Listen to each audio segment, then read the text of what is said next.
আইসিডিএসের আরও একটি ক্লাসে তোমাদের প্রত্যেককে স্বাগত। আজকে এই ভিডিওতে আমরা আলোচনা করব আইসিডিএস কর্মী ও সহায়িকার 20টি গুরুত্বপূর্ণ প্রশ্নোত্তর সম্পর্কে।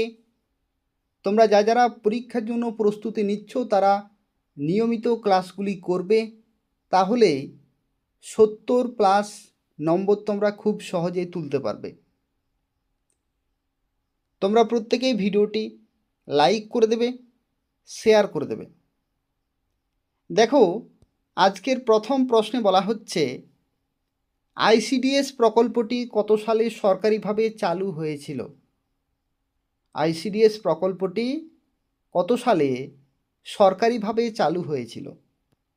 তো এই প্রশ্নের সঠিক উত্তর হয়ে যাবে 1975 সালে। 1975 সালে। এখানে একটু মনে রাখবে, 1975 সালের 2রা অক্টোবর মহাত্মা গান্ধীর 106তম জন্মজয়ন্তীতে এই প্রকল্পটি চালু হয়েছিল। মহাত্মা গান্ধীর যে 106তম জন্মজয়ন্তী 2রা অক্টোবর 1975 সালে এটা কিন্তু চালু হয়েছিল। পরের প্রশ্নে দেখো, বলা হচ্ছে আইসিডিএসের সম্পূর্ণ নাম কি?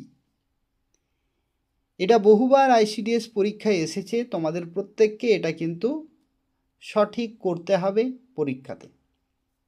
আইসিডিএসের পুরো নাম কি? তো দেখো, আইসিডিএসের ফুল ফর্ম হচ্ছে ইন্টিগ্রেটেড চাইল্ড ডেভেলপমেন্ট সার্ভিসেস।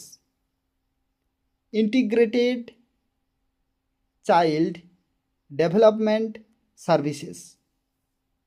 ঠিক আছে, বানানগুলো ঠিকঠাক করে কিন্তু মনে রাখবে।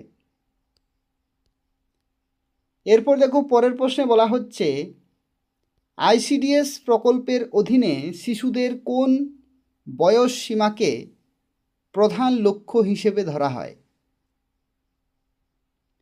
আইসিডিএস প্রকল্পের অধীনে শিশুদের কোন বয়স সীমাকে প্রধান লক্ষ্য হিসেবে ধরা হয়?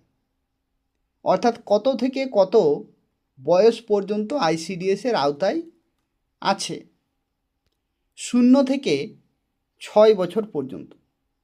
0 থেকে 6 বছর পর্যন্ত বয়স সীমা আইসিডিএস প্রকল্পের আওতায় আছে।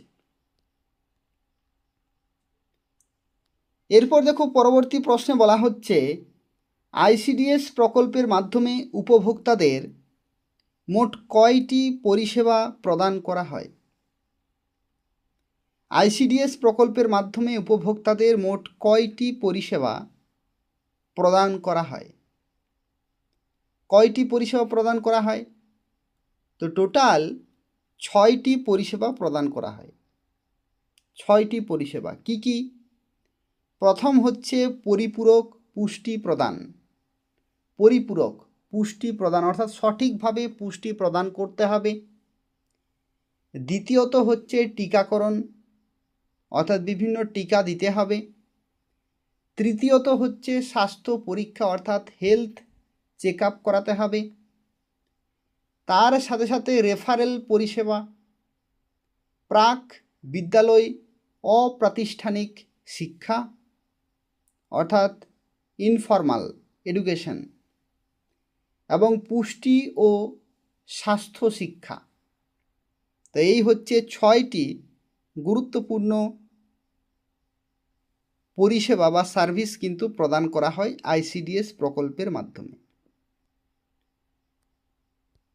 এরপর দেখো, পরবর্তী প্রশ্নে বলা হচ্ছে গ্রাম স্তরে আইসিডিএসের পরিষেবাগুলি প্রদানের মূল কেন্দ্র কোনটি? গ্রাম স্তরে আইসিডিএসের পরিষেবাগুলি প্রদানের মূল কেন্দ্র কোনটি? এটার কারেক্ট আনসার কি হবে? মূল কেন্দ্র। তো দেখো, মূল কেন্দ্র হচ্ছে অঙ্গনওয়াড়ি কেন্দ্র বা আইসিডিএস সেন্টার। ঠিক আছে, অঙ্গনওয়াড়ি কেন্দ্র বা আইসিডিএস সেন্টার। অপশান বি হচ্ছে এখানে কারেক্ট আনসার। পরের প্রশ্নে বলা হচ্ছে অঙ্গনওয়াড়ি কর্মীদের প্রত্যক্ষ পরিদর্শক বা ইমিডিয়েট সুপারভাইজার কে? অঙ্গনওয়াড়ি কর্মীদের প্রত্যক্ষ পরিদর্শক বা ইমিডিয়েট সুপারভাইজার কে? কোনটি হবে কারেক্ট আনসার? তো দেখো, এই প্রশ্নের সঠিক উত্তর হয়ে যাবে আইসিডিএস সুপারভাইজার বা মুখ্য সেবিকা। আইসিডিএস সুপারভাইজার বা মুখ্য সেবিকা। পরের প্রশ্ন, আইসিডিএস প্রশাসনিক কাঠামোয় সিডিপিও এর সম্পূর্ণ রূপ কি? অর্থাৎ সিডিপিওর ফুল ফর্ম কি? তো সিডিপিওর ফুল ফর্ম তোমরা আগের ক্লাসেও জেনেছো। এটা সঠিক উত্তর হয়ে যাবে child development project officer. Child development project officer. পরবর্তী প্রশ্ন, পরিপূরক পুষ্টি কর্মসূচির অধীনে অর্থাৎ এসএনপি বছরে ন্যূনতম কতদিন উপভোক্তাদের খাদ্য সরবরাহ করার নিয়ম রয়েছে? কতদিন? কি হবে কারেক্ট আনসার? তো দেখো, এটা সঠিক উত্তর হয়ে যাবে 300 দিন। অবশ্যই তোমরা মনে রাখবে, এসএনপি এর আওতায় বা অধীনে বছরে ন্যূনতম 300 দিন উপভোক্তাদের খাদ্য সরবরাহ করার নিয়ম রয়েছে। পরের প্রশ্ন, কোন আন্তর্জাতিক সংস্থা ভারতের আইসিডিএস প্রকল্পের পুষ্টি ও শিশু বিকাশের কাজে ঐতিহাসিকভাবে বড় ভূমিকা পালন করেছে? এটা সঠিক উত্তর তোমরা আশা করি অনেকেই জানো। এটা সঠিক উত্তর হয়ে যাবে ইউনিসেফ। ইউনিসেফ। পরের প্রশ্ন, শৈশবে তীব্র আয়োডিনের অভাব ঘটলে নিচের কোন রোগটি হতে পারে? শৈশবে তীব্র আয়োডিনের অভাব ঘটলে নিচের কোন রোগটি হতে পারে? এটার কারেক্ট আনসার হবে ক্রেটিনিজম। ক্রেটিনিজম বা বামনত্ব। বাংলা এবং ইংরেজি দুটোই কিন্তু মনে রাখবে। পরের প্রশ্ন, গর্ভবতী মহিলা ও শিশুদের মধ্যে অ্যানিমিয়া বা রক্তাল্পতার প্রধান কারণ কোন পুষ্টির অভাব? অর্থাৎ এখানে বলা হচ্ছে যে অ্যানিমিয়া বা রক্তাল্পতা হয় কিসের অভাবে? কিসের অভাবে হয় বলো তো? এটা সঠিক উত্তর হবে আয়রন বা লৌহ বা লোহা। অপশন বি হচ্ছে এখানে correct answer. Very very important. পরের প্রশ্নে বলা হচ্ছে, দেখো, আইসিডিএস এর অধীনে প্রাক বিদ্যালয় অপ্রাতিষ্ঠানিক যে শিক্ষা, যেটাকে বলা হয় pre school non formal education, কোন বয়সসীমার শিশুদের দেয়া হয়? কোন বয়সসীমা? আশা করি এটাও অনেকেই পারবে। এটা সঠিক উত্তর হয়ে যাবে 3 থেকে 6 বছর পর্যন্ত। 3 থেকে 6 বছর পর্যন্ত শিশুদেরকে pre school non formal education দেয়া হয়।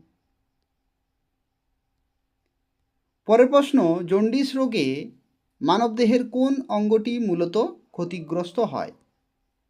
অর্থাৎ যে জন্ডিস রোগ হয়, সেই রোগ মানবদেহের কোন অঙ্গকে আক্রমণ করে বা ক্ষতিগ্রস্ত হয়? সেটা সঠিক উত্তর হয়ে যাবে যকৃৎ বা লিভার। লিভার বা যকৃৎ। পরের প্রশ্নে দেখো, বলা হচ্ছে পোষণ অভিযান এর পুরো নাম কি? এটা হবে পুরো। ঠিক আছে, পোষণ অভিযানের পুরো নাম কি বা ফুল ফর্ম কি? পোষণ অভিযান কি হবে? পোষণ পোষণ অভিযানের ফুল ফর্ম কি? দেখো, এটা সঠিক উত্তর হয়ে যাবে prime minister overarching scheme for holistic nourishment. অর্থাৎ অপশন বি হচ্ছে এখানে কারেক্ট আনসার। এটা কিন্তু অনেকেরই নতুন প্রশ্ন মনে হতে পারে, এটা একটু মনে রাখবে। এটা খুবই গুরুত্বপূর্ণ একটি প্রশ্ন আইসিডিএস কর্মী এবং সহায়িকার জন্য। পরের প্রশ্ন দেখো, প্রোটিনের অভাবে শিশুদের কোন রোগটি দেখা যায়? এটা আশা করি তোমরা সবাই পারবে, যারা জানো না তারা অবশ্যই মনে রাখবে। প্রোটিনের অভাবে যে রোগটি হয় সেটা হচ্ছে কোয়াশিওরকর, খুবই মারাত্মক একটি রোগ। এর সাথে সাথে আরও একটি প্রোটিনের অভাবে হয়, সেটা হচ্ছে মেরাসমাস। মেরাসমাস। পরবর্তী প্রশ্ন, গর্ভবতী মহিলাদের ধনুষ্টঙ্কার ও সংক্রমণ প্রতিরোধের জন্য কোন প্রতিষেধক বা ভ্যাকসিন বা টিকা দেওয়া হয়?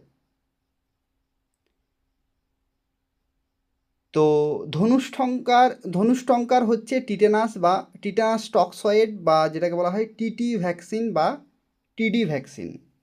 ঠিক আছে, টিটি ভ্যাকসিনও বলা হয় বা টিডি ভ্যাকসিন বা টিটেনাস টক্সয়েড ভ্যাকসিন। পরের প্রশ্ন, পুষ্টিবিজ্ঞানে শক্তির পরিমাপের আন্তর্জাতিক একক বা যাকে বলা হয় এসআই ইউনিট কোনটি?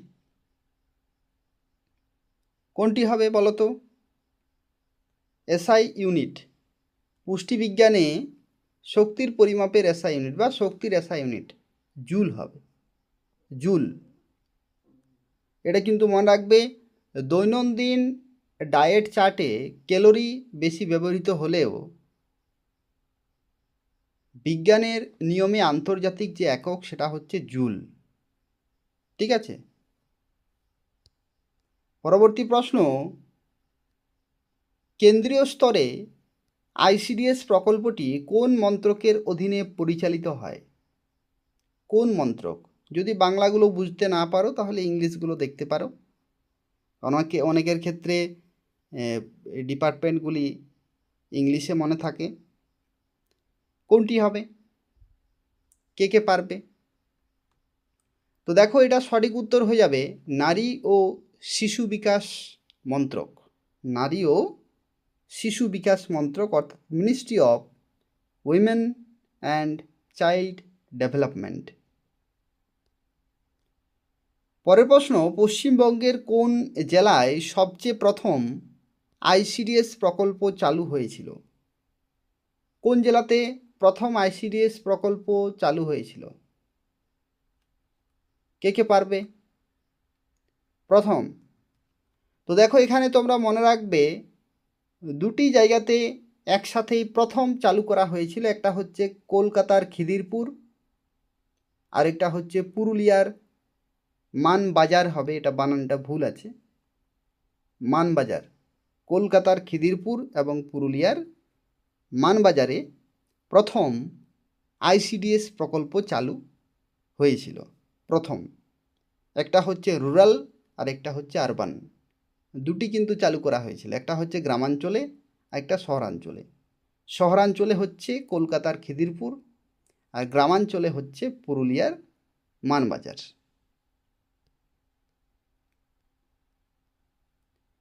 পরবর্তী প্রশ্ন, সুষম খাদ্যে শর্করা, প্রোটিন ও ফ্যাটের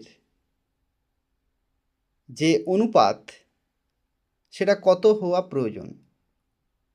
শর্করা, প্রোটিন, ফ্যাটের একটা নির্দিষ্ট অনুপাত কিন্তু আছে।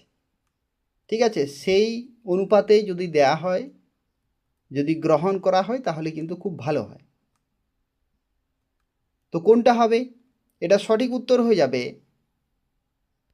4:1, অর্থাৎ 4:1:1। 4:1:1, অর্থাৎ কি বলা হচ্ছে যে শর্করা হচ্ছে 4, প্রোটিন 1 এবং ফ্যাট 1, অর্থাৎ বেশি কিন্তু শর্করা। তো এই হচ্ছে 20টি গুরুত্বপূর্ণ প্রশ্ন উত্তর আইসিডিএস কর্মী এবং সহায়িকার পরীক্ষার জন্য।